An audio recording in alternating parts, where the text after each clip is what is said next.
Bienvenue dans Interligne, le podcast où les auteurs et autrices parlent de ce qu'ils lisent, pas de ce qu'ils écrivent. On y parle de livres aimés, marquants, ratés parfois, de ceux qui construisent, nourrissent ou accompagnent. Une conversation autour des mots des autres avec celles et ceux qui en font eux-mêmes. Je suis Manon et aujourd'hui, on se retrouve pour la suite et fin de notre conversation avec Lise Chrysler. En termes de jeux vidéo, parce qu'on a mentionné le mot jeu vidéo, tu joues à quel type de jeu, toi Je joue à des RPG. Beaucoup. C'est très surprenant, punaise. Ça, c'est fou. Mon jeu vidéo préféré, Skyrim. Je suis extrêmement mainstream comme meuf. Non, mais Moi, c'est logique, vu que tu fais des JDR, pour moi, c'est une lignée, quoi, pour le coup. Bah oui. Mais en fait, j'ai commencé JDR il n'y a pas très longtemps. Mhm. Donc, j'ai commencé à jouer aux jeux vidéo. Les jeux vidéo, c'est une histoire avec depuis ma naissance, mais en vrai, potentiellement. Carrément. Depuis Hop, vraiment petite toute Game petite. Boy, là. Non, même pas. J'ai joué direct sur PC parce qu'en fait, j'ai des frères et sœurs qui sont beaucoup plus âgés que moi. Mhm. Et eux jouaient beaucoup, genre Tomb Raider, Age of Empires, Severance. Enfin, voilà. Donc, pareil, on va dire RPG, gestion et tout ça. Et en fait, moi, j'étais spectatrice. Franchement, j'ai regardé des lives Twitch avant l'invention de Twitch. C'est-à-dire que je me mettais à côté de mes frères, surtout mes frères, parce que c'est surtout eux qui jouaient, et je les regardais jouer pendant des heures, en fait. Et juste, j'étais là à regarder et je faisais un petit peu le chat parce que je leur disais « Ah, t'as oublié du loot, là? Ah, t'as oublié ça? » Oh non, elle backseat. C'est ça. Non, mais vraiment. Donc du coup, ouais. Et bah, évidemment, quand j'étais jeune, j'ai commencé à jouer alors que je comprenais rien du tout. Parce que jouer à Tomb Raider quand on a genre 6-7 ans, bon, je comprenais rien. Voilà. Donc voilà. Mais du coup, j'ai joué quand même assez jeune. J'ai découvert Skyrim quand j'étais ado. J'y ai passé des heures. Je pense que je sais pas, j'ai 500, 600 heures de jeu sur Skyrim. Donc voilà. Euh, j'ai longtemps été mono-jeu, donc du coup j'ai longtemps joué qu'à Skyrim. Et en fait, depuis que je suis avec mon conjoint, qui est un très très gros gamer aussi, il m'a fait découvrir d'autres jeux. Et donc je me suis d'abord lancée sur des jeux un peu similaires, notamment par exemple Baldur's Gate 3, donc BG3, qui est plutôt tiré JDR aussi. Donc ça m'a permis de me mettre un peu dans le truc du jeu de rôle, de Donjons et Dragons, etc.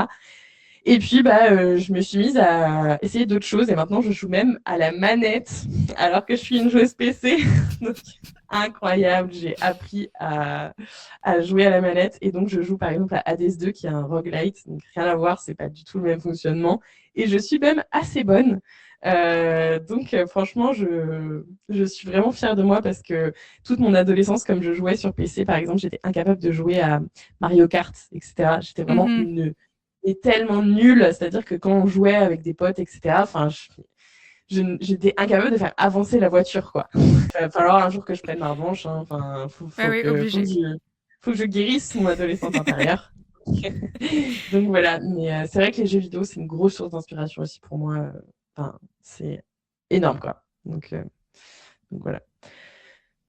Dans Excuse-moi, les j'ai jeux eu... vidéo, du coup, tu cherches l'aventure pure et dure ou c'est plus le challenge ou l'histoire en elle-même, enfin le lore? Parce qu'il y a des joueurs Et, lore aussi. ouais.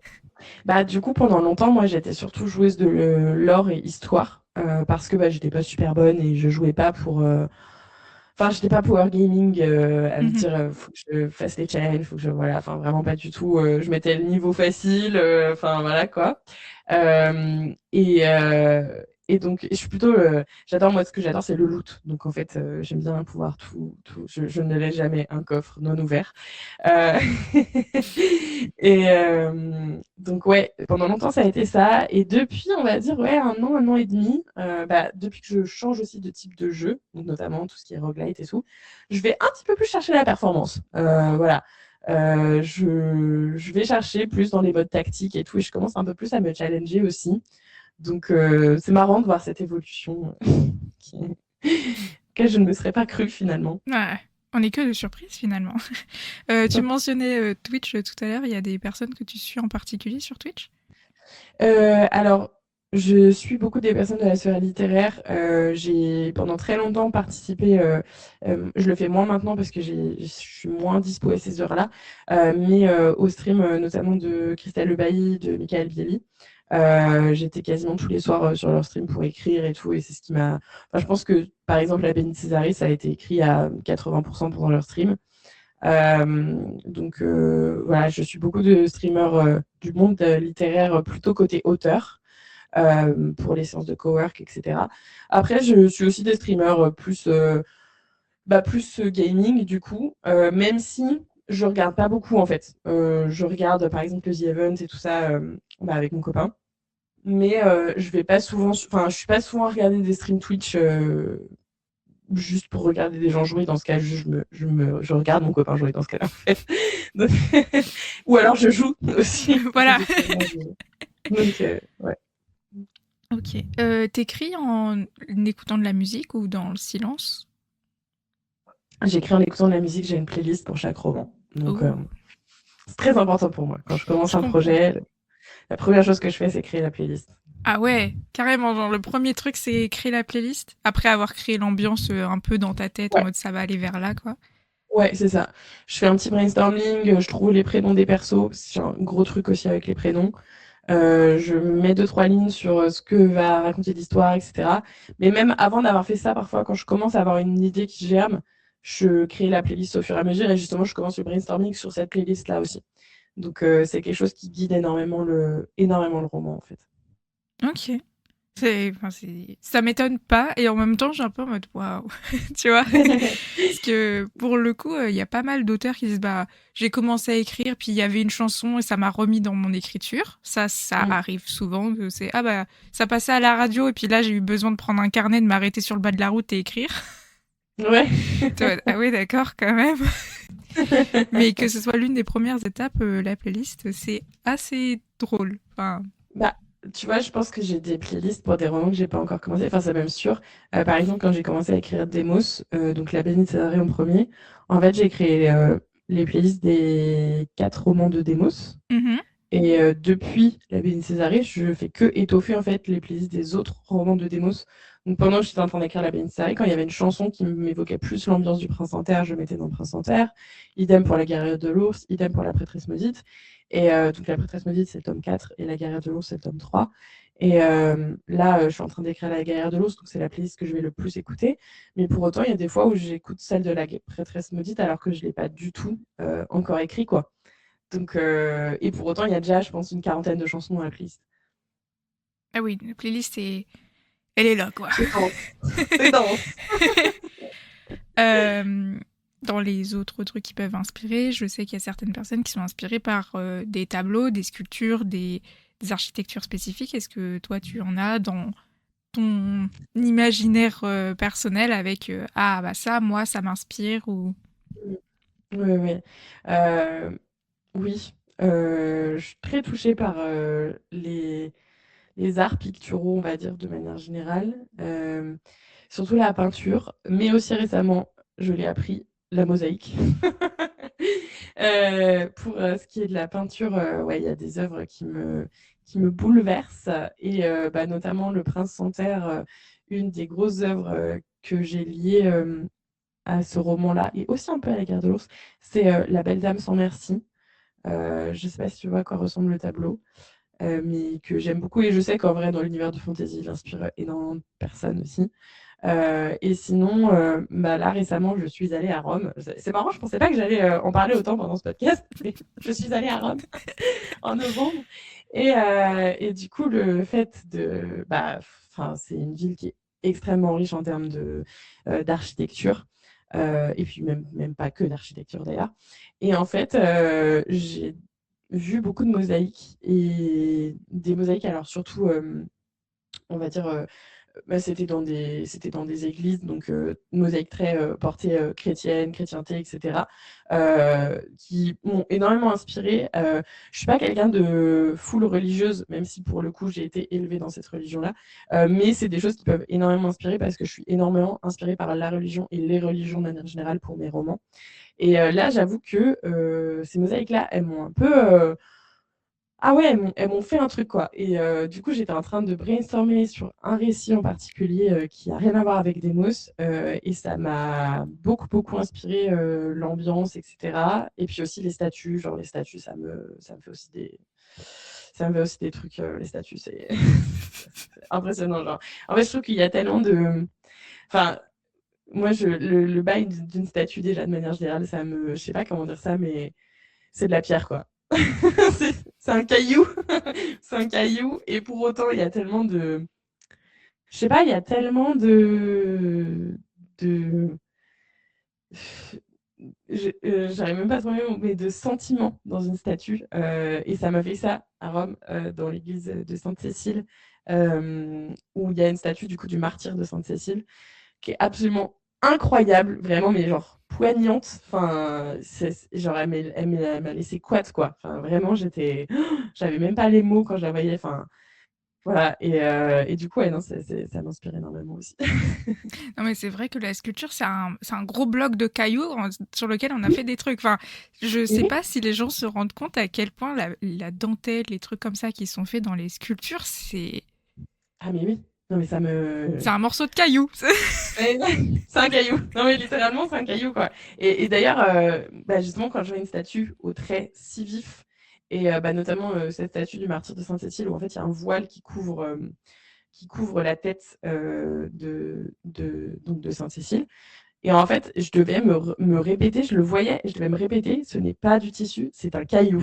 Ce n'est pas du tissu, quoi. Et en fait, quand on voit la statue, on se dit, bah oui, enfin, moi j'avais l'impression que si je la touchais, j'allais vraiment avoir cette étoffe, quoi, que ça allait bouger, que ça allait être un tissu. En fait, non, c'est du marbre, quoi. Donc, C'est un caillou.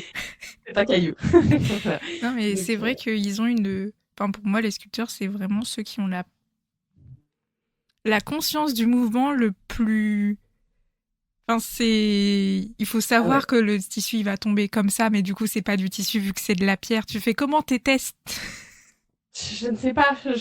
Puis là tu Ça- casses et puis c'est pile sur. Bref, tu Ouais, recommences non, non, tout. mais. Ouais, ouais.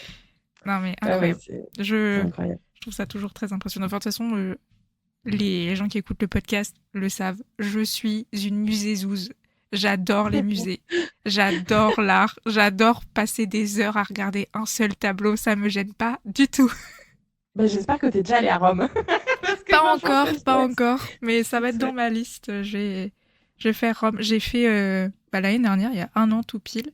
Je suis Ouais. partie solo en Écosse et à Londres. Et j'ai Oh. fait des musées tous les jours. C'est pas compliqué. Tous les jours, j'ai fait un musée. Et je suis allée voir un de mes tableaux préférés au monde, qui est Ophélia de Millet. Oui, ok. Le musée était vide. Je suis allée à l'ouverture. Le musée était vide. J'ai été assise devant ce tableau pendant 1 heure et demie. Je ne m'en suis même pas rendu compte. Waouh. Alors Bah, j'étais juste en mode waouh, incroyable. ouais. Alors Ouais. que son histoire est C'est- absolument horrible. Oui, bien sûr. Bah oui, mais en fait, ouais, mais il y a une beauté dans le Mm. tragique aussi, et surtout dans le tragique dépeint par des tableaux, enfin, et dépeint par l'art de manière générale. Mais je comprends, honnêtement, je comprends. Bah, si un jour tu as l'occasion, notamment faire les musées du Vatican, parce que là, tu as tout ce que tu veux là, dans ces musées-là. Bah, je pense que c'est impressionnant, ça pourrait peut-être énormément te plaire aussi. Ah ben, je pense. Là, mon objectif, c'est faire le plus de musées possible. Parce que c'est quelque chose que j'adore et je ne pense pas un jour m'en lasser. Et puis parfois, tu as des surprises de ouf aussi dans les musées. Il y a certains musées où tu penses pas qu'il y a certaines œuvres et quand tu tombes dessus, ça te fait un petit choc en mode Mm. ah, mais elle est là, celle-là! Ah, t'es là, toi, punaise! Ouais, ouais, ouais. Ouais, ça, c'est assez impressionnant. Bah, c'est une histoire que j'aime beaucoup raconter parce que ça m'a toujours un peu laissé sur le cul. Mais ça m'est arrivé bah, quand je suis allée en Italie, mais pas cette année, mais il y a longtemps du coup, et que j'avais lu Jane Eyre 2 fois. Euh, je suis allée à Milan. Enfin bref, je suis allée à Milan avec ma famille et on marchait dans la rue et il y a un Italien qui vient nous voir et qui nous dit qu'il a des billets, que c'est la fin de journée, qu'il en a trop, qu'il nous les donne, etc. Et on était en mode, mais qu'est-ce que c'est que ce truc? On sait pas trop et tout. Enfin, faut faire gaffe aussi quand on est touriste aux arnaques et tout ça. Ça aurait Et en pu fait, être un bail extrêmement sombre. extrêmement sombre. Au final, effectivement, on était dans un truc qui ressemblait à un musée. Du coup, mon père est allé à l'accueil, il allait se renseigner, il a pas tout compris ce que c'était, mais il a compris que c'était quand même un musée. Donc, on est rentré. Il y avait genre 5, 10 autres personnes, ouais, peut-être une dizaine quand même, une dizaine de personnes, pareil, qui n'avaient pas l'air d'être vraiment sûres de ce qu'ils faisaient là, tu vois. Et j'en ai dit, qu'est-ce qu'on fait? On rentre dans un couloir, et là, il y a un sas pressurisé, on rentre tous dans le sas se referme, le sas se rouvre de l'autre côté, et là, on rentre dans une salle complètement vide, et on tourne la tête, et sur le mur, il y avait la scène. Ah oui, un petit musée inconnu du coup. Ouais, non, mais... Et on était en mode, quoi? Et du coup, là, on s'est dit, waouh, what the fuck? Et en fait, bah, c'était voilà, c'était le musée, enfin le musée. Du coup, l'endroit, comme c'est en fait, c'est une fresque murale qui est peinte, je trouve que c'est dans une chapelle à la base, mais du coup, qui est totalement vide. Bah, voilà, enfin, bah, on est resté là, regarder la scène, du coup. C'est vrai que le tableau est complètement inconnu, vraiment Et petite pépite qu'on découvre que maintenant, évidemment. évidemment, je ne connaissais pas son. Je ne C'est fou. connaissais pas. Du coup, Ouais, c'était sans cette personne qui aurait pu être un arnaqueur ou pire, quelqu'un de totalement. la mafia italienne. Oui, totalement. Eh bien, je n'aurais jamais. Mais là, je l'ai vu dans mes yeux, vu. Et en fait, c'était le guide. Et il avait un certain nombre de billets. Et comme la séance allait bientôt commencer, bah, il chopait les gens et il lui restait 4 tickets. Et il nous a vus tous les 4. Et voilà. Incroyable. Ah Parce que ça ouais, aurait pu se incroyable. terminer vraiment très très mal comme histoire, donc Vraiment très, faites très gaffe, mal. hein. Faites pas Tout à ça fait. de façon... Tout à fait. Suivez pas quelqu'un dans une ruelle sombre, hein. Oui. Sauf si c'est pour aller voir la scène. Voilà, sauf pour la scène, mais du coup, utilisez d'autres méthodes. Exactement. Genre réservé, par exemple. Voilà, par exemple. On arrive vers la fin du podcast et une des questions que j'aime bien poser, c'est si tu devais offrir un livre à quelqu'un un peu random, quel serait le livre où tu te dis ah j'aimerais bien que plus de gens le lisent, ou c'est un peu euh, mon livre sûr, Hmm. même si la littérature évidemment ne plaît pas à tout le monde et qu'il y a plein de littérature et plein de plumes pour cette raison, mais quel est le livre que tu aimerais offrir à quelqu'un comme ça en disant ah lis ça, tu vas voir. Ah, c'est une bonne question. En fait, c'est terrible parce que c'est le truc où quand on y réfléchit dans la vie de tous les jours, on a des idées. Genre, on est en mode, mais oui, c'est ça, c'est sûr. Et là, on me pose la question, tu me poses la question, je suis en mode, j'en ai fichtrement aucune idée. Bah, en fait, c'est vrai que tous les livres déjà dont j'ai parlé, en vrai, euh, de base, tu vois, que ce soit bah, À la crosse des mondes, Jane Eyre, Orgueil et Préjugés et tout, mais je sais que c'est des trucs qui sont pas particulier parce qu'en vrai, Jane Eyre et Orgueil et Préjugés sont considérés comme des classiques, donc voilà. Mais ah, je sais pas, c'est tellement. Je dis quelqu'un complètement random que je connais pas, genre juste descends dans la rue, je suis en mode tenez. Oui, enfin, ou du moins une personne que tu viens de rencontrer par exemple en salon ou genre Ok, de choses où tu dis ok, ah lisez ça ok, si vous aimez lire lisez ça. ok. Si vous aimez lire, lisez ça. Waouh, oh, c'est super dur. Ouais, j'ai dit que c'était les questions difficiles. Attends, mais c'est affreux parce qu'on sait même pas quel genre ils aiment bien et Mm. tout. Il faut que ce soit quelque chose qui soit presque un petit peu neutre en fait. Enfin, neutre. Rien n'est neutre dans la littérature, mais. Ah, c'est horrible! C'est horrible, c'est Les horrible, c'est autres horrible. auteurs ne m'ont pas donné des livres du tout neutres. J'en ai Ok, eu un qui m'a donné le titre de son livre préféré qui m'a vachement surprise pour le coup. ok, ok. Donc juste Euh, voilà un livre et dont on n'avait pas parlé en plus parce que je lui ai demandé quel est son livre préféré, il me le mentionne pas. J'arrive à la dernière question, il dit oh, mais j'ai oublié mon livre préféré, c'est celui-là. Bah, tu sais, je suis sûre que quand on va raccrocher, je vais lui dire ah putain, j'ai oublié de parler de mon livre préféré. C'est évident. Obligé de refaire un Euh, autre épisode, c'est terrible. ouais, franchement, quand tu veux, moi j'adore les podcasts. Waouh, c'est hyper dur. Waouh, waouh, waouh. Attends, je réfléchis, c'est les vides intersidérales dans ma tête. Euh, Qu'est-ce que ça pourrait être? Qu'est-ce que j'arrête pas de dire à tout le monde? Le problème, c'est que, en fait, je suis vachement à recommander en fonction de la personne que j'ai Mm. en face de moi. Du coup, c'est très dur de me dire de recommander à un néant. Je comprends. Donc, Ouais, quelqu'un qui vient en dédicace pour toi, genre pour tes bouquins à toi. Donc, du coup, qui aime bien mon style de roman. Quoi. Ouais. Bah, j'allais dire Podam, mais le problème, c'est qu'Aude est venue la semaine... Enfin, que t'as déjà interviewé Aude, donc il faut que je change. Allez lire Podam quand même. Oui, allez lire Podam quand même, évidemment. Mais lisez les trigger warnings avant. Ouais, aussi, oui, effectivement. La même chose pour Demos, hein, si jamais. Oui. Mais... Encore une chose que Govstream fait très bien, mettre les trigger warnings dans le livre. Ouais, je suis d'accord. Ça a sauvé mon quotidien de libraire, hein, vraiment. Bah, on peut pas tout savoir, on peut pas, c'est pas sur les fiches, c'est nulle part, il faut qu'on sache, mais j'ai pas le temps de lire 500 livres par jour. Oui, et en plus, c'est très dur parce que, par exemple, je sais que Demos est catégorisé en plus 13, je crois. Par exemple, sur Place des Libraires, il est recommandé à partir de 13 ans, alors que je suis en mode non, pitié.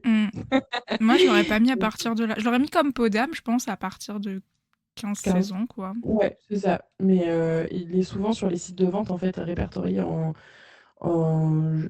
en adolescent, en fait. Donc, du coup, à partir de 13 ans, alors que pour moi, c'est pas le cas. Donc, attends, ça ne m'aide pas sur quel livre Pardon. Quelqu'un qui vient en dédicace pour ton livre et tu lui dis tiens, essaye ça. En vrai, je pense que je recommanderais peut-être Celle qui devint le soleil. Ça n'a rien à voir avec Demos, mais je sais que... Enfin, ça n'a rien à voir. Je ne sais jamais, par contre, c'est Shelley Parker Chan. Ouais, c'est ça. Shelley Parker Chan, l'autrice. C'est un livre... c'est pas un livre francophone. Le titre original, c'est She Who Became the Sun. Et c'est pas de la fantaisie, c'est plutôt historique et ça se passe en Chine. Je ne sais absolument plus à quelle époque. Et où on suit une jeune femme dans un petit village et son frère est promis un avenir absolument incroyable. Il y a une séance de divination en gros qui est faite et qui dit que son frère deviendra le soleil. Et le truc, c'est que c'est en plein dans un moment où il y a des raids, je crois que c'est des raids mongols à ce moment-là sur la Chine. Et son village est complètement dévasté et elle est la seule survivante. Et donc son frère est mort alors qu'on lui avait promis un navire grandiose. Et elle décide de devenir son frère. Et du coup, elle prend le nom, l'identité de son frère. Et en fait, elle se raccroche au fait qu'elle deviendra le soleil. Et du coup, c'est tout son parcours vers la gloire, en fait, et vers le pouvoir et vers le fait de survivre. Et je l'avais écrit quand... Enfin, j'avais écrit, n'importe quoi. Je l'avais lu quand j'écrivais, on croit que j'étais en période de réécriture de La Bénite Césarée. Et j'étais super contente parce que Verina, c'est un protagoniste qui est un peu particulier. Et c'est vrai que... il y a ce truc d'avoir un peu la niaque, de supplanter un peu tout le monde, alors que on commence notre vie dans des conditions pas forcément super faciles. Et du coup, j'étais contente de lire un livre où c'était un peu ça, avec une héroïne un peu similaire. Même si là, Celle qui devint le soleil, c'est plus adulte quand même que la Lisa qui est jeune adulte. Et donc, du coup, ouais, j'étais trop contente et j'ai vraiment adoré ce roman. Et d'ailleurs, il faut que je lise le tome compagnon qui est la suite, mais d'un autre point de vue. Et donc, ouais, je pense que je recommanderais Celle qui devint le soleil parce que ça a vraiment été un énorme coup de cœur à ce moment-là. Donc, voilà. Ok. Et là, c'est ma dernière question qui est plus une question vraiment de moi personne et non moi podcasteuse, mais c'est quel est le meilleur compliment qu'on t'ait donné en salon, genre sur ton écriture? C'est quoi le plus beau compliment que t'as eu?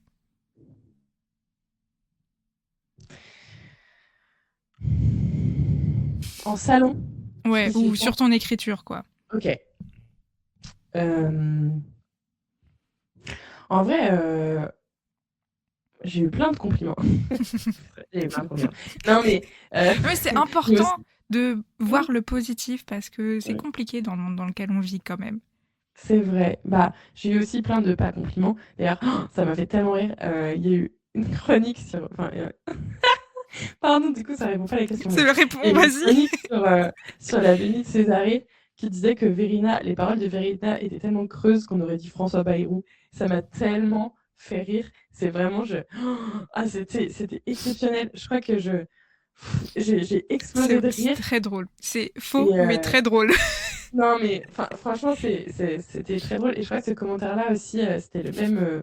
Enfin, il y a des commentaires, en fait, enfin, c'est négatif, mais ça me fait exploser de rire parce que je me dis: «Mais les gens sont tellement créatifs dans leurs commentaires, Là, la négatifs comparaison parfois». avec François Bayrou, elle était... Ah, mais non, mais elle était merveilleuse, hein, enfin, franchement. Enfin, bref, voilà. une Donc, critique goldée finalement, parce que là, personne n'arrivera au-dessus. non, mais voilà. Donc, bon, du coup, ça ne. Enfin, comment dire, ça n'a rien à voir avec ce que tu me demandais. Je pense qu'en fait, moi, ce qui me touche beaucoup, c'est les compliments sur la plume, Mhm. parce que bah, c'est ce qui me touche en tant que lectrice.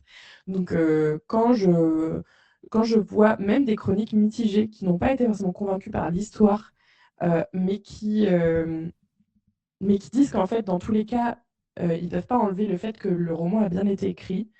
Je pense que c'est ce qui me fait le plus plaisir parce que je me dis bah, qu'il y a quand même un fond qui est bien. Et en fait, c'est un petit peu bête parce que je me dis, bon, peut-être important d'avoir un fond un petit peu plus important que la forme. Mais moi, je sais que je suis hyper sensible à la forme en tant que lectrice. Donc voilà. Et je pense que je serais plus limite sur une chronique mitigée qui dirait j'ai adoré le livre, mais par contre, j'ai pas pu blairer, par exemple, l'écriture. Je pense que ça me ferait beaucoup de mal. Alors que quelqu'un qui dit l'inverse, je suis en mode ah! Ok, oh, trop bien, tant mieux, tu vois. Oui, Donc, c'est un peu, bon, bah, l'histoire, elle était pas pour cette personne et c'est pas très grave. exactement. Mm. Mais ça attaque pas la construction architecte finalement. Ouais, c'est ça. Et sinon aussi, euh, un très très beau compliment de quelqu'un qui m'a dit que le roman rentrait dans son top, dans son top 3 je crois, son top 2 je sais plus, et que en gros, que c'était le seul roman qu'il avait fait pleurer avec Pierre Bottero. Et j'étais en mode, what Alors là, être the fuck? comparé à Pierre Bottero, punaise. Ouais, là, il y a quand même où il y a un petit moment de You sure about that? On en parle quand même beaucoup sur ce podcast de Pierre Bottero. Je vais finir par faire un épisode hors série, juste parler de la quête d'Iboulan. J'en parle tous les jours dans mes streams, à chaque fois, j'en parle. Sur le podcast, j'en ai parlé, je pense, sur 5 épisodes, j'ai dû en parler. Sur 3. Mm. Mais oui, mais parce qu'en fait, ça nous a tellement forgé. Mm. Alors, je pense que, surtout sur ceux de notre génération, on va dire en termes d'âge, je pense, euh, ça a été une telle résonance et en même temps un tel drame aussi, parce que je pense aussi le drame de son décès a vachement été. En fait, ça a arraché quelque chose à nous en tant qu'enfants et adolescents lecteurs. Pas Mm. autant qu'à sa famille, hein, je m'en doute bien, mais vraiment là, je parle vraiment en tant que lectorat. Que du coup, ça a creusé quelque chose, je pense. Et en mode, mais il était là. Et puis en plus, il était vachement proche aussi des jeunes lecteurs, dans le sens où il donnait beaucoup de conseils, d'écriture et tout. Enfin, moi, je sais que quand j'ai commencé à écrire, j'avais vu sur les forums les conseils d'écriture de Pierre Bottero et tout.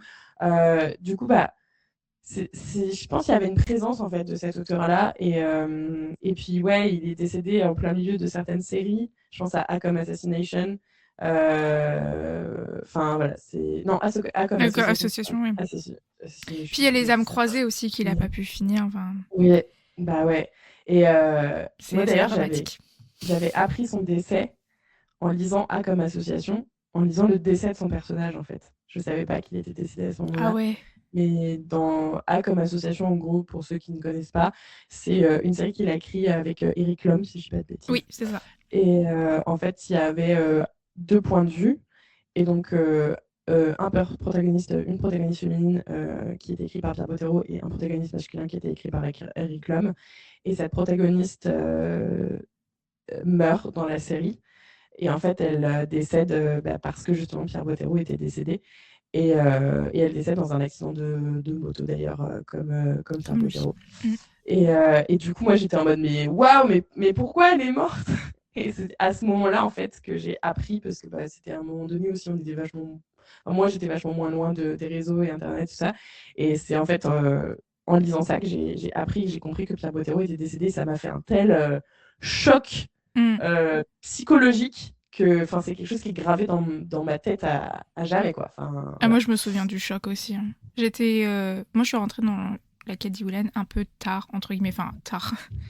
Je pouvais Moi pas dire aussi. à 2 ans, donc c'est normal. Mais en fait, ça a été l'une des premières lectures autonomes. Ça a été la quête d'Ioulen. J'ai Mm. lu très vite parce que je m'ennuyais.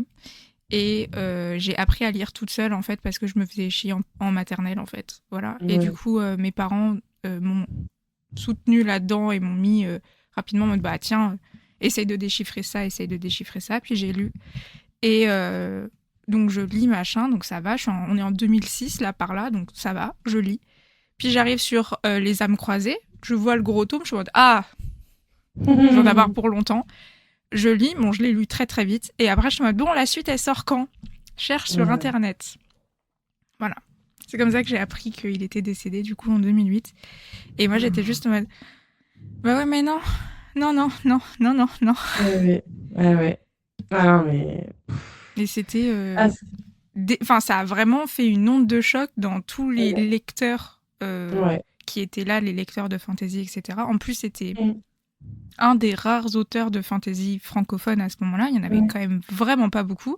Parce qu'il y avait tout un truc sur le fait que la fantasy, c'était que pour les enfants et que c'était pas assez intéressant et que c'était pas ouf et tout. Je suis très content qu'il ait écrit ces livres parce qu'aujourd'hui, on a des auteurs de fantasy francophones partout qui sont publiés dans plein de maisons d'édition. Il y a des maisons d'édition qui n'existaient pas, qui maintenant existent et sont spécialisées là-dedans.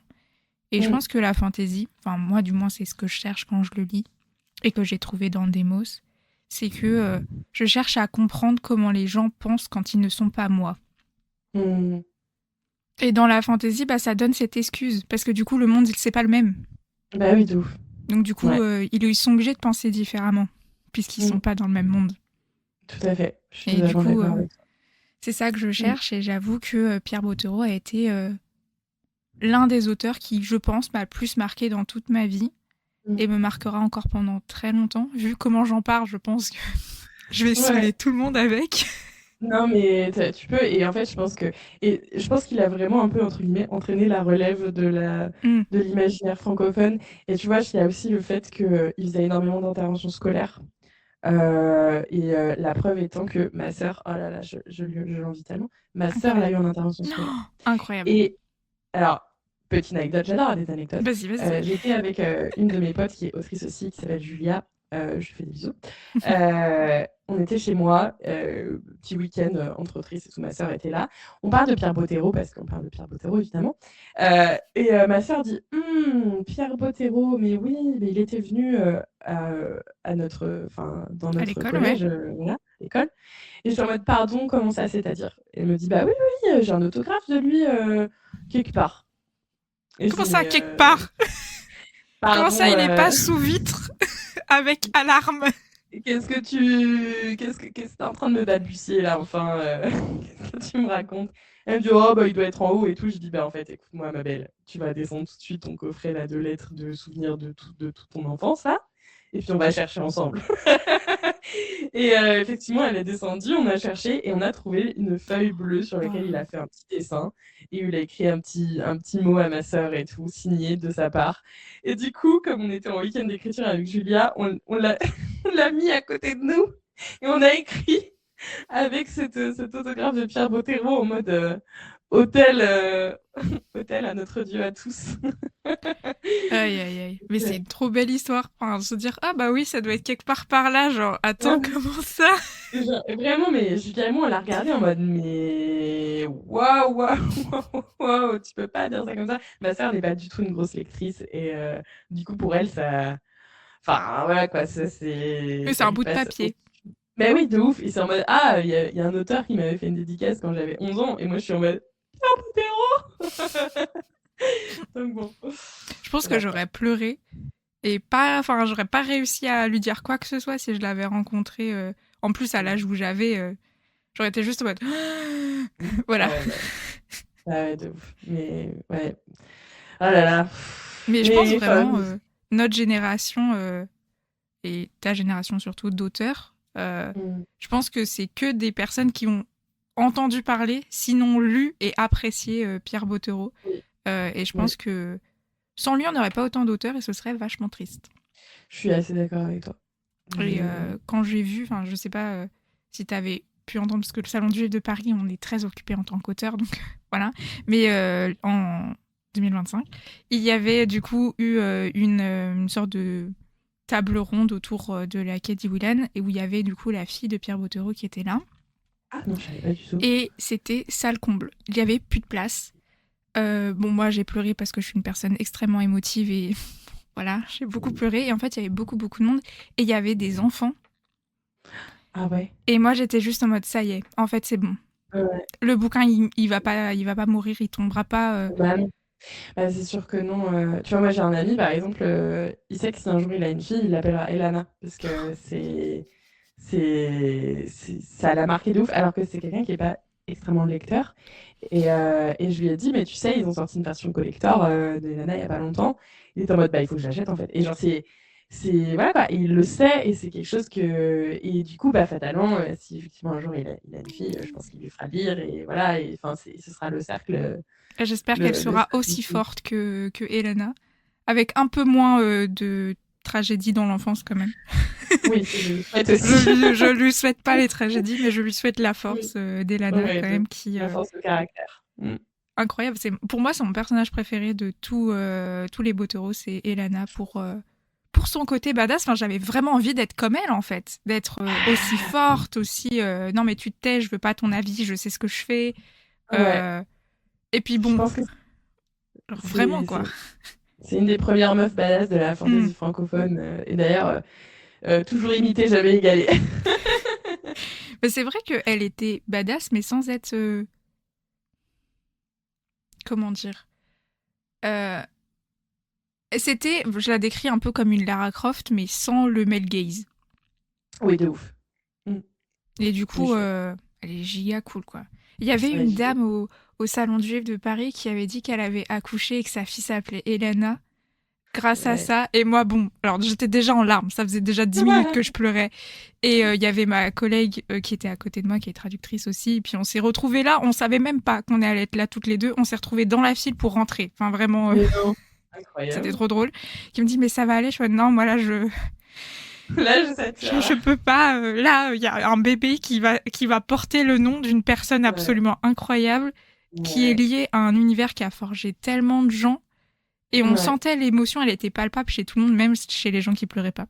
À quel point c'était c'était là, la fille de Pierre Bottero, elle était là, elle était en train de dire, mais en fait, le problème, c'est que j'aimerais bien vous dire ce qu'il avait prévu pour les personnages, mais on n'a rien retrouvé, en fait. Bah oui. Bah oui. Tout était dans sa tête, on n'a rien retrouvé. Si on avait retrouvé, ça aurait été publié, évidemment, mais on n'a rien. La femme veuve, du coup, de Pierre Bottero, elle était là aussi. Elle pleurait, par contre. Parce Bah que parce qu'elle a pris le micro à la fin en disant, en fait, je pensais qu'il allait avoir personne. Ah ouais? Elle pensait pas que l'œuvre de son mari avait encore de l'importance aujourd'hui.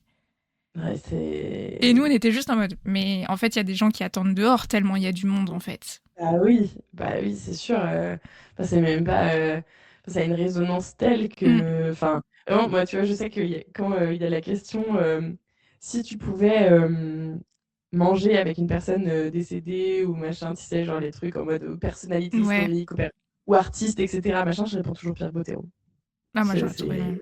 Mais je pourrais rien dire, genre, je serais juste. Ouais. Je serais juste en mode, waouh. Ouais. Bonjour. Je pense que là, le stress du début de l'épisode par rapport au stress de. Ouais, je pense Je qu'effectivement, pense que là, c'est je ça. fonds en larmes. Je ne peux pas me lever. Je peux pas m'asseoir. Je peux absolument rien faire. Je suis juste en mode, voilà. Oh là là. Mon corps me lâche. Mon corps me lâche. En plus, il serait du genre à être extrêmement mimes. Je le sens bien, c'est en mode non, mais t'inquiète, tout va bien. Oui, je pense C'est aussi. encore pire, c'est encore pire. Sois méchant. Mais ouais, puis ça a été aussi, quand même, il faut le dire, Pierre Bottero a été l'un des premiers à faire des personnages mixtes qui ont des problèmes, qui n'ont pas de problème, qui pas juste là il y a l'héroïne, bon elle est orpheline, elle a perdu toute sa famille mais elle a des super pouvoirs et donc du coup elle en a rien à faire d'avoir perdu toute sa famille parce qu'elle est giga forte. Ouais.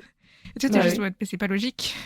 Mais oui, non, c'est des personnages très humains en fait. Mais c'est pour ça aussi, je pense qu'il y a une telle résonance parce qu'il y a énormément d'identification et puis enfin même c'est enfin bravo monsieur. Voilà. Ouais, bravo monsieur Bottero. Ouais. Et quand on se rend compte de la quantité de bouquins qui sont découlés et qui sont aussi des bangers, enfin, Mmh. incroyable. Mmh. J'espère Vraiment. que de là où il est, s'il est quelque part, il regarde et Ouais. il lit encore. Parce Il que serait content. Mmh. je pense qu'il serait Ouais. vraiment fier du fait que les bouquins continuent d'exister pour des enfants et continuent d'être Ouais. utilisés. Parce qu'on Ouais, parlait, et puis que... il y avait un drag queen qui était là. Une drag Ouais. queen qui était là, donc racisée, et qui disait en fait, sans Salim, je pense Ouais. que j'aurais jamais réussi à être moi-même. Et tout le monde, Mmh. oh là là. Ouais. Ok. Bah, c'est là que tu te dis... Et tu vois, c'est là aussi que tu te dis en tant qu'auteur que tes œuvres peuvent avoir vraiment une résonance et un impact, en fait, Mm. sur les gens et sur les jeunes aussi. Et c'est pour ça que c'est hyper... Enfin, qu'il y a vraiment une mission quand tu écris de la jeunesse, quoi. Et la jeunesse, du jeune adulte, parce que tu te dis, en fait, tu peux avoir un impact. Alors, de là à avoir un impact comme celui de Pierre Bottero, voilà, mais tu peux quand même avoir un impact, en fait, sur les jeunes qui te lisent. Et c'est une mission aussi, tu vois. Mm. C'est impressionnant. Et ouais, Bah, c'est beau, après, quoi. bon, je vais être honnête, c'est quand même dans une moindre mesure, mais Maëlle m'a vachement impactée quand même et m'a fait sortir pas mal parce que il y a des années qui sont pas faciles à vivre, voilà, il y a des événements qui sont pas faciles à vivre et la littérature ça a toujours été ma bouée de sauvetage. Je l'ai tout le temps appelé comme ça a toujours été ma bouée de sauvetage et Maëlle m'a vachement aidée donc là-dessus, t'as réussi. Voilà. Dans une moindre échelle Ah, par merci. rapport à Pierre Bottero, je tiens à dire quand même, parce qu'il faut être honnête 2 secondes. Oui, non, oui, non, Mais bien sûr. Ouais. Je n'ai pas cette prétention. voilà. Mais honnêtement, Paris réussit, quoi. Non, bah, merci beaucoup, ça me fait trop plaisir. Enfin, franchement, ça me touche Bah, énormément. de rien. Je pensais pas que... Bah, c'est vrai que Maëlle a moins de son public que Verena. Et du Oui. coup, mais je me dis, je préfère qu'il ait moins son public, mais qu'il ait vraiment une forte résonance pour ceux qui le touchent. Et que ce soit comme ça, tu vois, que l'inverse, en fait. Donc ça me va très bien aussi. Et bah, vraiment, je suis très heureuse d'avoir pu aussi te proposer quelque chose et auquel toi, tu as trouvé ce dont tu avais besoin à ce Mm. moment-là, à cet instant T. Et j'espère que si tu lis les autres romans de Demos, tu trouveras aussi autre chose. Peut-être je ne sais pas quoi, mais autre chose. Pour le coup, je sais que je les lirai. Sans aucun doute. Je le dis pas parce que tu es devant moi. Parce que je t'aurais pas envoyé l'invitation à Interligne si j'avais pas profondément aimé ce que tu écrivais. Merci. Parce que on m'a posé la question, t'invites les gens sur Interligne, pourquoi beaucoup de gens qui écoutent m'ont demandé. Et en fait, j'ai dit, mais je veux juste mettre une plateforme pour mettre en avant des gens que je considère vraiment respectables. J'ai pas envie d'inviter un auteur juste pour inviter un auteur, c'est pas mon but. J'ai pas envie de parler avec des gens où j'ai aucune accroche avec leur écriture. C'est pas mon travail non plus. Il y a assez d'autres médias qui font ça très bien. C'est pas moi. Sinon, je ferais pas un podcast en fait. Je partagerai des interviews de gens qui l'ont déjà fait. Ça n'a pas trop d'intérêt. Et j'avoue que bon, il faut que je prenne mon mal en patience et c'est compliqué et ça demande énormément de stress quand je suis en train d'écrire le message pour inviter les auteurs et autrices. Parce que c'est oui, mais imagine, en fait, je les dérange, imagine, ils détestent, imagine. Enfin bref, voilà, syndrome de l'imposteur au maximum, quoi. Que je pense que beaucoup de gens connaissent de toute façon. Et j'avoue que quand j'ai lu La Bénie de Césarée, parce que moi j'ai lu les deux en même temps. Enfin, j'ai pas lu le premier et attendu pour le deuxième, j'ai lu les deux en même temps. Parce que j'avais La Bénie de Césarée depuis la sortie. Mais j'ai pas eu l'occasion de le lire avant. C'est le problème. Il y a que 24 heures dans une journée, on peut pas tout faire. Mais oui, j'ai une pile à lire à rallonge aussi. Voilà. Et du coup, j'ai lu les deux l'un après l'autre. Et en fait, je sais pas comment expliquer ça, mais il y a une question de la plume. Je pensais pas qu'il y avait autant d'importance pour moi. Enfin, je m'accroche plus aux histoires en général. Et là, il y a eu juste le... En fait, c'est pas que l'histoire que j'aime bien. C'est pas que les personnages que j'aime bien. Parce que du coup, il y a deux... Pour ceux qui savent pas, c'est deux livres un peu séparés, même s'ils sont liés, mais ils sont séparés. Et du coup, c'est pas la même histoire dans les deux. C'est pas une continuité, ce qui peut être très frustrant pour certains, et je pense que c'est pour ça que certains n'ont pas spécialement aimé le deuxième. C'est parce qu'ils s'attendaient à la suite. Mais oui. Mais sauf que non. Raté. Sorry, y'en a pas. Et moi, j'aime bien quand notre cerveau fait tout seul le reste de l'histoire. J'aime bien ce genre de truc, donc j'étais pas déçue. Et j'ai été prévenue aussi. Donc du coup, je le savais que c'était pas une suite directe. Et ça me va très bien. Et du coup, il y a eu vraiment je crois que c'est pas l'histoire que j'apprécie. Je crois que c'est la plume. Et ça m'a fait la même chose pour Peau d'âme. Où j'étais en mode... L'histoire, elle est dure. Les trigger warnings sont ce qu'ils sont. Après, je connaissais un peu le film Peau d'âne à l'origine, mais genre... Je l'avais jamais vu, je savais de quoi ça parlait. Mes parents m'ont vachement protégée de ce film aussi. Parce que je suis quelqu'un d'extrêmement émotive et qui est facilement traumatisable, on va dire ça comme ça. Du coup, ils m'ont vachement protégée, mais je savais déjà de quoi ça parlait petite. On me l'a pas caché, on me l'a dit. Et on m'a expliqué pourquoi ils voulaient pas que je le regarde. Ouais. Alors, ça n'a pas été genre, non, tu regardes pas ça. Ça a été, tu regardes pas parce que. Et du coup, j'ai pas eu non plus l'envie de braver cet interdit pour pouvoir aller le regarder en cachette et tout. Donc je savais de quoi ça allait parler et j'étais en mode oula, je sais pas si je peux tanker d'avoir ce type de sujet-là pendant tout un livre. Ouais.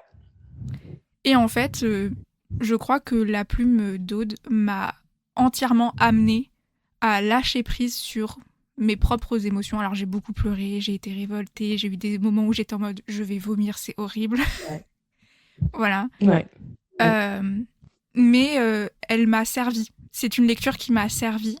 Et je crois que Le Prince sans terre aussi, c'est une lecture qui m'a servi. Il y a des petites pièces de puzzle comme ça pour pouvoir se relever, pour pouvoir apprendre, pour pouvoir juste exprimer une émotion que tu n'arrives pas à savoir exactement comment la mettre. Mettre des mots sur ses propres ressentis, c'est très difficile. Et la littérature, elle sert à ça aussi. Et du coup, je veux que le podcast serve à faire lire les gens pour qu'ils se rendent compte que ils sont pas tout seuls, parce qu'on a cette sensation d'être à la fois très entouré de beaucoup de gens dans un monde qui crie beaucoup, et pourtant d'être le plus seul au monde de...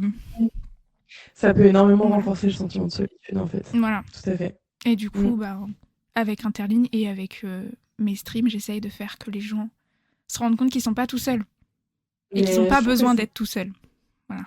Très belle... Déjà, c'est une très belle raison qui se suffit amplement, et je trouve que déjà moi de base j'ai énormément aimé ton invitation, enfin ça m'a fait très plaisir de la recevoir. Faut se dire aussi, je comprends le stress d'envoyer des invitations, j'avais un peu la même chose quand j'envoyais des invitations pour des interviews, à me dire bon, les instrus ils en ont rien à faire. Après il faut dire aussi que la plupart des gens aiment bien parler d'eux, donc quand tu les invites pour parler d'eux, oui, bon, c'est vrai. Voilà, tu vois. Il y a toujours un petit truc en mode parle-moi pendant 1 heure. Tu vois. Donc du coup, voilà, après c'est pas le cas. Je sais qu'il y a aussi des personnes qui sont pas forcément à l'aise sur le fait de parler d'eux, etc., qui vont avoir beaucoup plus de timidité, ou en tout cas, ou même aussi d'anxiété. Du coup, ça rend ça très difficile. Mais de manière générale, voilà. Et je pense aussi que si jamais c'est des personnes qui sont pas à l'aise à l'idée de parler d'elles, tu vois, il y a aussi possibilité qu'ils le disent, mais du coup, c'est pas envers toi ni envers le podcast, c'est plus, voilà, c'est quelque chose qui est une appétence personnelle qui est moindre, et voilà. Mais dans tous les cas, merci beaucoup pour ton invitation. Et j'ai trouvé aussi tes questions hyper pertinentes et super intéressantes. Et c'est vrai que quand on a des interviews, en général, on s'attend à parler de plein de sujets différents, mais qui sont beaucoup plus concentrés sur notre processus d'écriture. C'est hyper intéressant, j'adore faire ça. Mais c'est cool aussi de changer aussi de focus. Et ça permet aussi de se poser des questions à soi-même. Tu vois, moi, il y a des trucs que j'ai dit, je pense, auxquels j'ai réfléchi, auxquels j'avais pas particulièrement réfléchi avant, tu vois. Et donc, du coup, c'est hyper intéressant. Enfin, c'est un échange qui... j'espère, ravira tes auditeurs et auditrices, mais qui aussi, en fait, me sert aussi, quoi. Donc du coup, c'est hyper intéressant, et en plus, les raisons qui t'animent, en tout cas, dans la création d'Interligne et de tes streams, du coup, sont hyper touchantes aussi, tu vois. Donc, merci beaucoup. Là, je retiens mes larmes, hein, je vais être honnête. Non, mais je suis quelqu'un de très, très émotif, de toute façon. J'ai vachement de mal à choper les compliments et à les accepter. Et en plus, je suis quelqu'un, quand un projet me tient à cœur, ça me tient vraiment à cœur. Genre, c'est mes tripes que je mets dedans. Et Interligne, c'est un peu ça. C'est un peu ma révolution de 25 ans. J'ai tout fait. Genre vraiment, j'étais en mode, allez, je lance un stream, le podcast, c'est parti, on fait tout en même temps. Bah, go, hein. Franchement, go. Go, dans tous les cas, tant que tu t'épanouis. Puis, enfin, voilà. Enfin, on est jeunes. Oui. Puis On au est pire, jeunes, donc ça me plaît plus. Ça me oui, plaît plus, j'arrête et puis c'est arrête. pas Et grave. puis voilà. Ou alors, t'as plus le temps pour X ou quelque raison, tu fais une petite pause. Et en fait, l'important, c'est aussi de s'éclater dans ce que tu fais. Et à partir du moment où tu t'éclates, il y aura forcément des gens qui viendront, qui trouveront aussi, peut-être pas énormément, mais qui trouveront, et dans le cas, ça trouvera un écho, et je pense que c'est le plus important, tu vois. Enfin, typiquement, c'est ce que je dis aussi, c'est ce que je disais aussi par rapport au Prince Inter. Il y a eu beaucoup moins de résonance que la Béni Césarée, mais pour autant, ceux qui ont trouvé un écho, bah, l'ont vraiment trouvé. Et en fait, moi, ça me tient plus à cœur que de me dire, vas-y, genre, c'est un super gros succès, tu vois. Enfin, voilà. Donc, du coup, ouais, enfin, voilà, ça fait trop plaisir. Ça me fait trop plaisir d'être. Merci beaucoup, vraiment. Merci. Ça me touche beaucoup. Je pense que il faut. Là, je vais le mettre en capsule et je vais me l'écouter en mode si, il y a des gens qui croient que ça fonctionne, il y a des gens qui sont contents que ça fonctionne. Parce qu'il faut que je me convainque. Va falloir que je travaille sur moi-même pour m'auto-convaincre que non. Grave. J'ai le droit d'être pas sûre de moi. Mais pour autant, ça ne veut pas dire que c'est pas une bonne chose. Ouais, tout Et à du fait. coup, voilà. Et puis en fait, rien que le fait de faire ça, c'est hyper courageux, et d'aller justement à l'encontre des petites voix dans la tête qui disent souvent ah, mais non, mais pourquoi tu fais ça? Elle Ça crie sert à fort, les petites rien. voix, ouais. Ouais, ou fort parfois. Et même souvent, Mm. malheureusement. Et du coup, rien que le fait de le faire, tu vois, c'est déjà un pas énorme. Et parfois c'est plus dur. T'as l'impression de vraiment nager à contre-courant et d'être bah ouais, d'être un peu étouffé par tout ça. Et en fait, bah, il y a des fois où justement, quand tu prends le temps de regarder un peu derrière ton épaule, tu te dis, bah, en fait, ça valait le coup, quoi. Parce que c'est ce qui peut aussi bah, t'aider à prendre confiance et en fait et te dire, ouais, tu fais un truc que t'aimes beaucoup et qui t'épanouit aussi, quoi. Ouais, je vois déjà à quel point j'ai grandi juste là-dessus. Enfin, quand je suis allée du coup au salon de Montreuil pour faire l'interview avec Aude, j'ai eu un moment de oh là, il y a beaucoup de monde, mais je gère. Mmh. Alors que l'année dernière, j'ai pas géré, Mmh. je suis partie. J'ai pas Ouais. réussi à rentrer, en fait, il y avait trop de monde, il y avait trop de bruit, il y avait trop de gens. Et j'étais persuadée que de toute façon, j'avais pas ma place. Ce qui est con parce que qui décide de quand c'est ta place Dieu ou qui pas fait ta la place, place? Personne. bien sûr. Personne. Et du coup, je vois déjà les changements là. Il y a déjà des gens qui m'ont dit ah bah du coup bah là par exemple pour l'épisode qui est sorti du coup c'était quand le 5 janvier Mmh. avec Aude, il y a des gens qui ont dit ah bah c'est bon j'ai précommandé parce que du coup il est en réimpression le premier Mmh. tome de Podam. Ça m'a convaincu, j'ai envie de le lire. D'autres sur d'autres épisodes qui m'ont dit bah je l'ai lu et franchement je l'ai conseillé à plein de gens. Sa recommandation là, je pensais pas que ça allait m'intéresser, j'ai adoré. C'était pour Marquez, Garcia Marquez, je sais Ah plus c'est oui, quoi son nom. Pour les 100 ans de solitude. c'est dans Et Solitude, oui, oui, mais oui, je vois. Garcia Sofia, Marquez non. quoi. Oui, Sofia Garcia Marquez, hein, je vois, Je c'est crois ça. que c'est un truc comme ça. Bah il y a beaucoup de personnes qui m'ont dit mais je pensais que ça allait pas m'intéresser parce que bah bof. Et en fait, je te dis, mais vous avez aimé Encanto? Mmh. Vous Bah avez oui. aimé 100 ans de solitude? C'est le même délire. C'est Gabriel, pas Sofia. Gabriel. Gabriel Garcia Marquez. Et Et oui, bah oui. Ouais, 100 ans de solitude, ouais. Bah oui, mais tu vois, c'est toujours pareil quand t'as un peu marqué tes classiques, tu te dis que ça va pas forcément t'intéresser. Alors qu'en fait, il y a beaucoup de classiques qui sont beaucoup plus modernes qu'on le croit. Jules Et Verne en fait partie. Je l'ai tellement conseillé quand j'étais libraire. Il y avait des mmh. lycéens qui venaient me voir et qui étaient à la fin des cours et tout. Ouais, notre prof nous a demandé de lire un classique, vous nous conseillez quoi? Et moi, je te demande, vous Mmh. lisez quoi d'habitude? Et Mmh. de la science-fiction. Ok, bah va lire Jules Verne. Ouais, ouais, de ouf. De Et il y ouf. en a même une, et je m'en souviendrai toujours, il y en a une, elle m'a lu tous les Jules Verne, genre tout le long, j'étais avec eux en train de travailler à la librairie. Toutes les semaines, elle venait me chercher le prochain Jules Verne. Elle les a tous lus en un an. Mais incroyable, trop bien. Mais en fait, il y a beaucoup d'auteurs où tu te dis classique, ça va être hyper pompeux comme langage et tout. Et en fait, bah, tu vois, moi, j'avais eu cette idée, enfin, j'avais eu ce ressenti-là aussi. Mon frère m'avait obligée à lire Les Trois Mousquetaires quand j'étais Un jeune. gros morceau, Euh, en plus. Gros morceau. Mais en gros, il m'avait acheté 2 livres. le petit salaud. Les Trois Mousquetaires et mince, comment ça s'appelle? C'est l'apprenti épouvanteur. Il m'avait dit: «Je t'offre l'apprenti épouvanteur, je te le donne une fois que tu auras fini Les Trois Mousquetaires, punaise. Et j'avais lu Les Trois Mousquetaires et en fait, la langue, bon alors après il y a des versions modernes aussi, mais la langue, la manière de faire et tout ça, je m'étais dit: «Mais c'est pas possible en fait que ça soit "vieux" entre guillemets, quand tu as 12 ans pour toi c'est vieux, mais voilà Après, c'est pas et récent, pareil, même en étant plus âgé. Hein. ouais. Mais et tu vois, bah, typiquement aussi, quand je lis Jane Eyre, quand je lis des Jane Austen, tu te dis, bah, en fait, c'est des femmes qui ont écrit des choses à une époque, où elles ont dû se faire, publier sous des pseudos masculins. Mais quand tu vois ce qu'elles font dire à leurs héroïnes, à leurs protagonistes, bah, en fait, c'est hyper moderne, c'est hyper moderne et moi, je sais que ça m'avait énormément marqué dans Jane Eyre, à un moment donné où la protagoniste, Jane Eyre, du coup, puisque c'est un roman éponyme, est face au protagoniste masculin. Elle lui dit: «Mais en fait, pourquoi vous vous moquez de moi? Pourquoi est-ce que vous vous permettez de vous moquer de moi? Est-ce que c'est parce que je suis une femme et que selon vous, je suis censée être le sexe faible?» J'ai plus exactement les mots exacts, mais moi, j'étais adolescente et ça m'avait frappée. Je me suis dit: «Mais attends, mais elle dit ça alors que ça a été écrit, enfin, il y a genre 200 ans, tu vois, enfin 200 ans, oui, j'ai inventé, oui.